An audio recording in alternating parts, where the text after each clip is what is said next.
Welcome back. You're watching Global Eye. Current climate policies are a death sentence for the world. That's a warning from UN Secretary General Antonio Guterres. He referred to major economies as the big emitters and called for decisive action, as otherwise today's policies would make our world 2.8 degrees hotter by the end of the century. According to a new paper by Boston Consulting Group and the World Economic Forum, the Asia-Pacific region could unlock $4.3 trillion in revenue by 2030 from expansion of renewable power and energy efficiency initiatives, and 232 million new jobs could be created.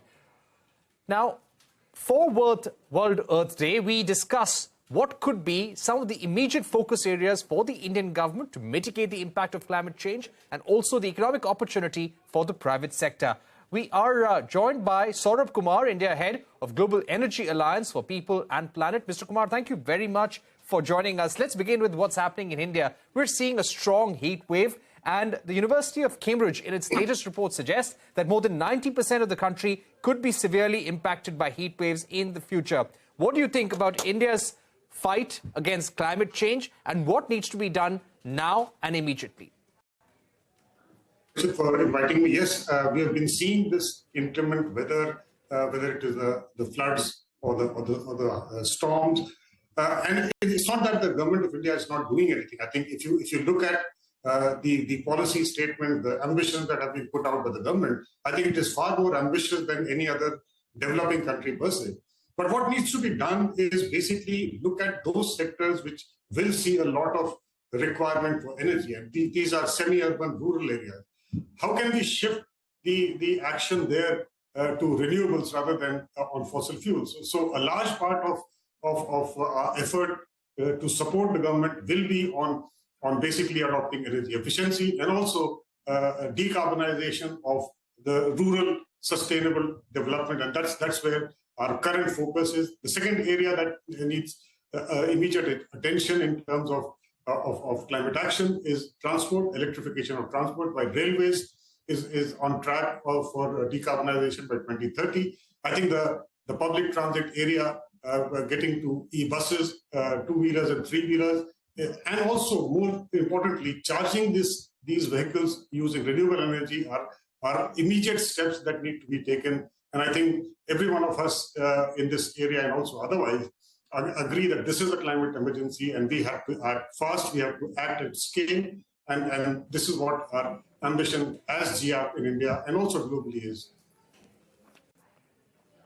Right. I'd like to ask you about whether it is time that we have mandates for the industry and for citizens in order to meet our climate action goals, like the Inflation Reduction Act in the United States. Do you think we need a mandate like that to give a clear roadmap to the industry, to the private sector, and to the average citizen?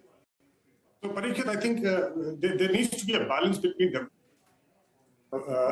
We need to do. If you recollect, about 10 years ago, the government of India already has given targets to high energy consuming industries in terms of reduction of specific energy consumption, and that program has been going on extremely well. Also, many states, if you look at incentives and policies for electric vehicles, I think they are among the best and cutting edge as far as the world is concerned.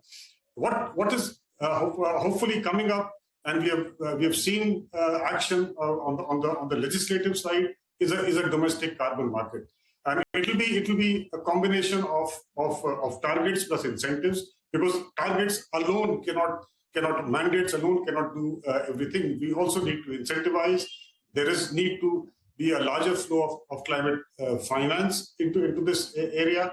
And also necessary that we must have a low-cost, sustainable finance to make sure that people make the right choices. So I think these are three important steps that have already been taken, and we are well on course, at least in the industrial decarbonization space, to reduce energy consumption in a very big way.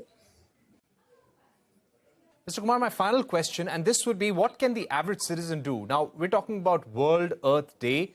Every year during the World Earth Day, we make pledges as citizens.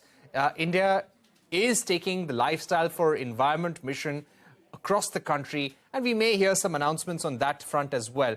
But from what point of view, what can average citizens do on a daily basis to help as far as the climate crisis goes? I think, number one, I think what Mission Life has brought to the fore is that climate is not just government's agenda. It is everyone who needs to contribute. What can we do? Simple little things. As far as electricity use is concerned, use efficient equipments. Make sure that you conserve electricity as much as possible. When you come to transport, can we shift to public transport? Can we do pooling?